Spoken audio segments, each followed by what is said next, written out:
দাঁড়িয়ে রয়েছি উত্তরপাড়া প্রবেশদ্বারের একদম সামনে। পিছনেই কার্যত দেখতে পাচ্ছেন বিজেপি সমর্থকদের ভিড় ছুটে পড়েছে। আমরা জানি আজকে এই উত্তরপাড়ার মধ্যে দিয়ে যাবে বিজেপির পরিবর্তনের রথযাত্রা। কিছুক্ষণের মধ্যে এই মেন রোডের মধ্যেই যাবে সেই রথটি। বিজেপি প্রত্যেকটি সমর্থক এবং নেতাদের কিন্তু এখন একটাই দাবি, এত যে দুর্নীতি তৃণমূল সরকারের সময়, সে দুর্নীতি তারা অবিলম্বে খারিজ করবে যদি তারা প্রশাসনিক শাসনের ক্ষমতা পায়। ক্যামেরায় অর্ধদীপ্ত ঘোষের সাথে রাহুল শেষ, কলকাতা নিউজ টাইমস, কলকাতা।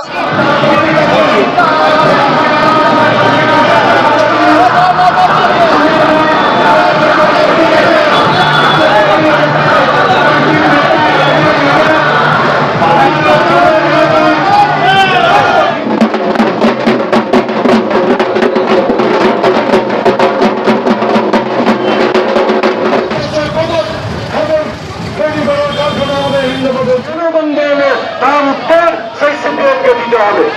তারপরে গত 15 বছর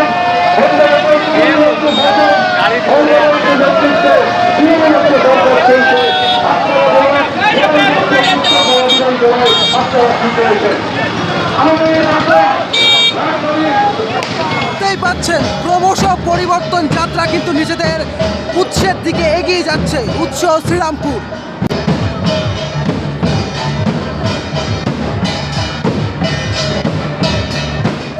আমরা রয়েছি বিজেপির পরিবর্তন রথযাত্রার সঙ্গে, যাচ্ছে শ্রীরামপুর থেকে উত্তরপাড়া থেকে। ক্যামেরা পার্সনকে ভালোভাবে দেখাতে বলবো। বিজেপি নেতা এবং বিজেপি সমর্থকদের কিন্তু একটাই দাবি, তারা চাইছে তারা আসতে পারে যদি মানুষ তাদেরকে সুযোগ দেয় তাহলে কিন্তু তারা দুর্নীতির অবসান ঘটিয়ে দিতে হবে। সঙ্গে কলকাতা